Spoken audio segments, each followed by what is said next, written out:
വലിയ സാന്നിധ്യം ഈ സംസ്ഥാനത്തുടനീളം വലിയ സാന്നിധ്യം മലപ്പുറം ഒഴിച്ചു നിർത്തിയാൽ വലിയ സാന്നിധ്യം BJP കൈവരിച്ചിരിക്കുകയാണ്. ഈ നേട്ടത്തെ എങ്ങനെയാണ് കാണേണ്ടത് ഈ നിമിഷം?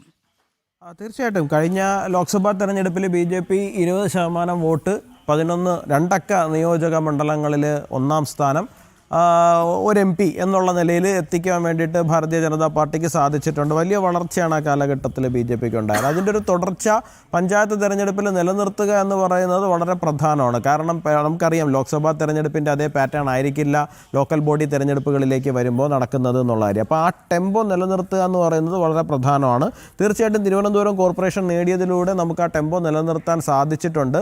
പിന്നെ ഈ കണക്കുകൾ കുറച്ചുകൂടി പരിപൂർണമായിട്ട് പുറത്ത് വരാൻ വേണ്ടിയിട്ടുണ്ട്. ഇപ്പോൾ BJPയെ സംബന്ധിച്ചിടത്തോളം എനിക്ക് തോന്നുന്നു 2020 നമ്മൾ ജയിച്ച ഭരണത്തിലുണ്ടായിരുന്ന പഞ്ചായത്തുകളുടെ എണ്ണം കൂടുതലായിരുന്നു. പക്ഷേ പിന്നീട് ഈ പറയുന്ന പല അട്ടിമറികൾ കാരണം ഈ ഭരണത്തിൻ്റെ തണലിൽ നിന്നുകൊണ്ട് ഇടതുപക്ഷ സർക്കാർ നടത്തിയിട്ടുള്ള കുറച്ച് ധാർഷ്ട്യപരമായ ഇടപെടലുകളുണ്ട്. ആ ഇടപെടലുകൾ നമ്മുടെ പഞ്ചായത്തുകളുടെ എണ്ണത്തിനെ കുറച്ചുകൊണ്ട് എനിക്ക് തോന്നുന്നു 20ഓളം പഞ്ചായത്തുകൾ നമ്മൾ ജയിച്ചിരുന്നു എന്നാണ് എൻ്റെ വിശ്വാസം. 20-21 നമ്മൾ ജയിച്ചിരുന്നു. പക്ഷേ അതിൽ നിന്ന് പതുക്കെ ഭരണം നഷ്ടപ്പെട്ടു വരുന്ന സാഹചര്യമാണ് ഉണ്ടായത്. എന്തായാലും നിലവിൽ ആ ധാർഷ്ട്യത്തിനു കൂടി കിട്ടിയിരിക്കുന്ന ഒരു തിരിച്ചടിയാണ് നിലവിൽ ഈ പറയുന്ന പഞ്ചായത്ത് ഇലക്ഷൻ എന്നാണ് ഞാൻ മനസ്സിലാക്കുന്നത്. അതുകൊണ്ട് തന്നെ ഇനിയെങ്കിലും അത്തരത്തിലുള്ള കളികളിലേക്ക് അവർ പോകില്ല. ഇപ്പോൾ തിരുവനന്തപുരത്ത് തന്നെ നമുക്ക് ഭരണം ഉണ്ടായിരുന്ന 2 പഞ്ചായത്തുകളെയാണ് അവരെ അട്ടിമറിക്കുന്ന സാഹചര്യം ഉണ്ടായത്. പലരെയും അടർത്തിയെടുത്തുകൊണ്ട് പോവുകയും കൂറുമാറ്റ നിരോധന നിയമത്തിനെയൊക്കെ കാറ്റിൽ പറത്തിക്കൊണ്ടാണ് നമ്മുടെ കല്ലൂർ പഞ്ചായത്ത് ഉൾപ്പെടെ BJPക്ക് ഭരണം നഷ്ടപ്പെടുന്ന സാഹചര്യം ഉണ്ടാക്കിയത്. അപ്പോൾ തീർച്ചയായിട്ടും ജനങ്ങൾ അതിനെല്ലാത്തിനും കൊടുത്തിരിക്കുന്ന അടിയാണ് അതിൻ്റെ ഏതാണ്ട് ഇരട്ടി സീറ്റുകളിലേക്ക് BJP നിലവിൽ തിരുവനന്തപുരത്ത് ഭരണത്തിലേക്ക് പഞ്ചായത്തുകളിലേക്ക് ഭരണത്തിലേക്ക് കൊണ്ടെത്തിക്കുന്ന സാഹചര്യത്തിലേക്ക് എത്തിച്ചത് എന്നുള്ള കാര്യം. അതുകൊണ്ട് തന്നെ തീർച്ചയായിട്ടും ഈ പാൻ കേരള നമുക്കിപ്പോൾ കുറച്ചുകൂടി കണക്കുകൾ വരാനുണ്ടല്ലോ. കണക്കുകൾ വന്നാൽ മാത്രമേ നമുക്ക് അതിനകത്ത് സ്പെസിഫിക് ആയിട്ട് എവിടെ ഏത് ജില്ലയിൽ നമ്മൾ എത്രത്തോളം മുന്നേറ്റം നടത്തിയെന്ന് നമുക്ക് മനസ്സിലാവുകയുള്ളൂ. ഞാൻ മനസ്സിലാക്കുന്നിടത്തോളം കൊല്ലം ജില്ലയിൽ നമുക്ക് വലിയ മുന്നേറ്റം ഉണ്ടായിട്ടുണ്ട്. ഇപ്പോൾ കൊല്ലം കോർപ്പറേഷനിൽ നമ്മൾ 2 അക്ക സീറ്റിലേക്ക് പോയിട്ടുണ്ട്. കോഴിക്കോട് കോർപ്പറേഷൻ നമ്മൾ ഒരിക്കലും പ്രതീക്ഷിക്കുന്നതല്ല അങ്ങനെ. കോഴിക്കോട് കോർപ്പറേഷനിൽ നമ്മൾ വലിയ മുന്നേറ്റത്തിലേക്ക് പോയിട്ടുണ്ട്. ആലപ്പുഴ മുനിസിപ്പാലിറ്റി ആവട്ടെ ചെങ്ങന്നൂർ മേഖലയിലാകട്ടെ നമ്മൾ വലിയ രീതിയിലുള്ള മുന്നേറ്റത്തിലേക്ക് നമ്മൾ പോയിട്ടുണ്ട്.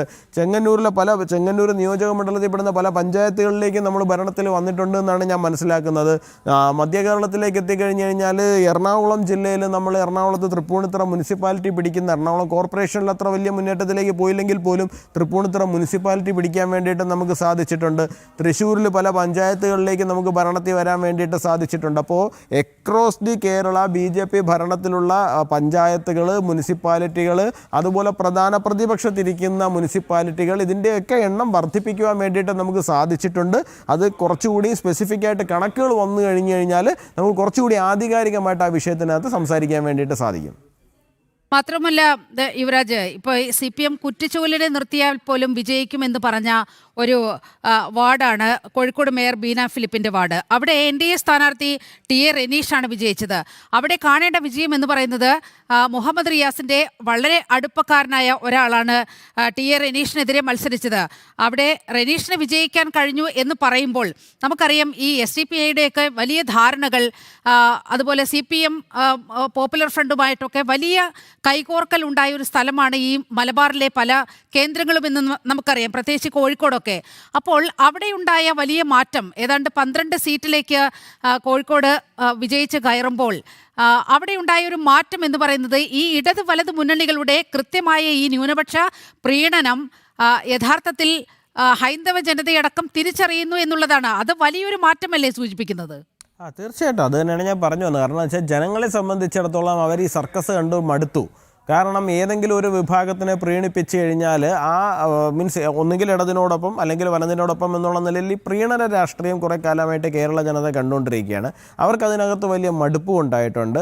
അതുകൊണ്ട് തന്നെ തീർച്ചയായിട്ടും അവർ മാറി ചിന്തിക്കുവാൻ തുടങ്ങുന്നതാണ്. അതാണ് ഞാൻ പറഞ്ഞത്. ഇപ്പോൾ കോഴിക്കോട് കോർപ്പറേഷനിൽ BJP 2 അക്കത്തിലേക്ക് വരുന്നു, കൊല്ലം കോർപ്പറേഷനിൽ BJP 2 അക്കത്തിലേക്ക് വരുന്നു. ഇതൊക്കെ BJPക്ക് ബാലികേറാമല്ല എന്ന് പറഞ്ഞ് വിധിച്ചിരുന്ന ചില സീറ്റുകളാണ് അല്ലെങ്കിൽ ചില മേഖലകളാണ്. ആ മേഖലകളിലൊക്കെ പിന്നെയും BJP വളർന്നു വരുന്നത് തീർച്ചയായിട്ടും ജനം മാറി ചിന്തിക്കുന്നുണ്ട്.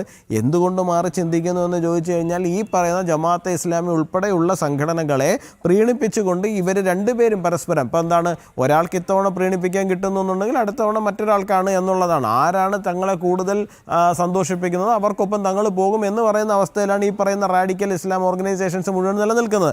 അതുകൊണ്ട് തന്നെ എന്താണ്, ഇത് കണ്ടുകൊണ്ടിരിക്കുന്ന കേരള ജനത എന്ന് പറയുന്നത് അത്ര പൊട്ടന്മാരൊന്നുമല്ലല്ലോ. തീർച്ചയായിട്ടും അവർ മാറി ചിന്തിക്കാൻ തുടങ്ങുന്നതിൻ്റെ പ്രകടമായ ലക്ഷണം തന്നെയാണ്. അത് മാത്രമല്ല, ഇപ്പോൾ ഈ വിവാദങ്ങൾ ഉണ്ടാക്കി മാത്രം എല്ലാ കാലഘട്ടത്തിലും തിരഞ്ഞെടുപ്പുകൾ അടുക്കുന്ന സമയത്ത് വിവാദങ്ങൾ ഉണ്ടാക്കി മാത്രം തിരഞ്ഞെടുപ്പിനെ മാനേജ് ചെയ്യാമെന്ന് ആരെങ്കിലും കരുതുന്നുണ്ടെങ്കിൽ അല്ല. ജനങ്ങൾക്ക് വേണ്ടത് എന്താണ്, അവർക്ക് ചർച്ച ചെയ്യപ്പെടേണ്ടുന്നത് വികസനമാണ്.